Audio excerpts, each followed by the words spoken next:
గురుగారు ఇంకొకటి ఇప్పుడు ఉమ్. తులసి చెట్టుకి మొదట పూజ చేయాలా? లేకపోతే మనం దేవుడి మందిరంలో మొదట పూజ చేయాలా?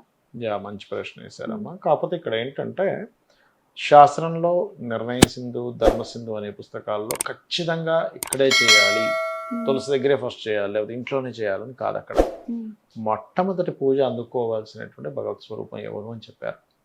గణపతి. మొట్టమొదటిగా గణపతి స్తోత్రంతో ప్రారంభమవుతుంది. ఆచమనం చేస్తాము. దాని తర్వాత కేశవనామాలు చదవాలి ఖచ్చితంగా. కేశవాయ స్వాహ, మాధవాయ స్వాహ, గోవిందాయ నమః, మీకు తెలుసు కదా. విష్ణవే నమః, మధుసూదనాయ నమః చదువుకుంటూ ఉంటాం. దీని తర్వాత మీకు ఇంట్లో పంచాయతనము అంటారు. అంటే శివుడు, విష్ణువు, గణపతి, అదేవిధంగా అంబిక అమ్మవారు, సూర్య భగవానుడు, ఇట్లాగా మీరు ఎవరినైతే ప్రధానంగా పూజిస్తారో వాళ్ళ మధ్యలో పెట్టి మిగతా చుట్టూ మనకి మిగతా దేవతా సంబంధించినవి పెట్టుకొని శివాభిషేకం చేసుకునే వాళ్ళు శివాభిషేకం చేస్తారు. విష్ణు సహస్రనామాలు చదివేవాళ్ళు విష్ణు సహస్రనామాలు చదువుతారు. గణపతిని ఎక్కువగా గానాపత్యులు అంటారు, వాళ్ళు గణపతిని పూజిస్తారు. లేదా సూర్యుడే సమస్తము అనుకునేటువంటి వారు సూర్య భగవాను, లేదా నాకు అమ్మవారి సమస్తం అన్నింటిలో ఉన్నటువంటి శక్తి అమ్మవారు అనుకునే వాళ్ళు అలా చేస్తారు. అయితే ఇక్కడ అంతా ఒకటే.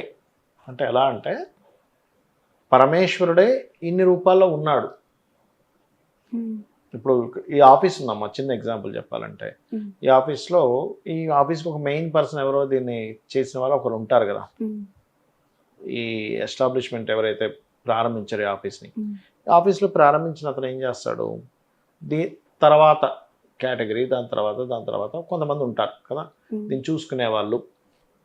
అదేవిధంగా దాని తర్వాత మీరు ఉన్నారు. ఉదాహరణకి మీరు ఇంటర్వ్యూస్ చేయడం కానీ, ఈ కెమెరా తీయడం కానీ, లేకపోతే ఇంకొకరు ఎస్సీఓ చేయడం కానీ, లేకపోతే ఎడిటింగ్ చేసేవాళ్ళు కానీ, రకరకాల విభాగాలు ఉంటాయి. అంటే ఒక యూట్యూబ్లో ఉండే ఒక వీడియో రన్ అవ్వడానికి ఇన్ని విభాగాల ద్వారా ఆ వీడియో రన్ అవుతుంది.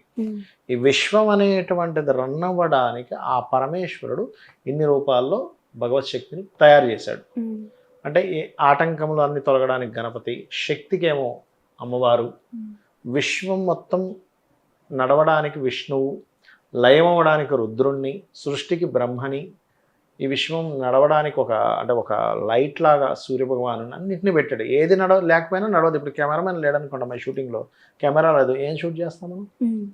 క్వశ్చన్ అడగడానికి మీరు లేరు, ఏం షూట్ చేస్తాం? నేను లేను, ఏం షూట్ చేస్తాం? ఇదంతా తయారైన తర్వాత ఎడిటింగ్ దగ్గర విసికిల్ ఆయన వేయమంటే ఆయన ఇప్పుడు నాకు ఎడిటర్ లేడండి అంటే ఇప్పుడు వస్తుందా యూట్యూబ్లో కదా? ఆయన లేకపోయినా ఇంకొక ఎడిటర్ అయినా రావాలి కదా అక్కడికి, ఇంకొక లైన్ రావాలి ఆయన లేకపోయినా, అంతే కదా. తర్వాత తమ్నేల్ పెట్టేవాడు ఒకరు కావాలి, పోనీ ప్లేస్ ఒకటి ఉండాలిగా. అట్లాగే ఏంటంటే ఇంతమంది దేవతా గణము అది ఖచ్చితంగా.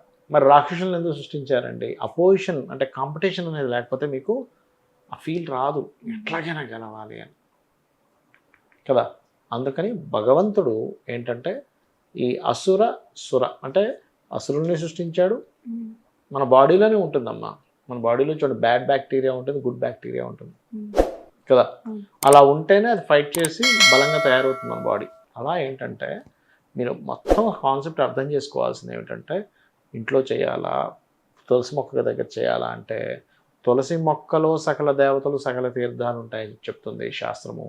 నీ పూజ గదిలో కూడా అలాగే ఉంటుందని చెప్తుంది శాస్త్రం. మరి ఎందుకంటే ఇంట్లో ఒక పూజ చేసుకుంటే సరిపోతుంది, మళ్ళీ తులసి మొక్క దగ్గరికి ఎందుకు అంటే, ఇక్కడ బయట నుంచి వచ్చేటువంటి నెగిటివ్ ఎనర్జీని కాపాడడానికి బయట తులసి ఉంటుంది, ఇంట్లో ఉన్నటువంటి ఎనర్జీని కాపాడడానికి ఇంట్లో దేవతను చేసుకోవాలి. ఇప్పుడు పెద్ద మహల్ ఉంది, పెద్ద ఇది ఉంది, బయట మనం ఒక రక్షణ వ్యవస్థను పెట్టుకుంటాం. మన దేశానికి రక్షణ వ్యవస్థ లేదు, అవును. ఇంట్లో మనం దేశంలో ఉన్న వాళ్ళు బాగానే ఉన్నారుగా, బార్డర్ దగ్గర ఎందుకు అంటే అంతే కదా. అక్కడ ఒక రక్షణ వ్యవస్థ ఎలా ఉంది, అమ్మవారు ఆ రూపంలో నిన్ను బయట నుంచి కాపాడుతుంది, లోపలికి ఎటువంటి నెగిటివ్ ఎనర్జీ రాకుండా. లోపల ఉండేటువంటి దేవతా స్వరూపాలు నిన్ను లోపల నుంచి కాపాడుతున్నారు. అందుకని బయట తులసి మొక్కని, ఇంటి లోపల పూజని చేస్తూ ఉంటారు. కాబట్టి రెండూ ముఖ్యమే అనేటివి మనం అర్థం చేసుకోవాలి. అది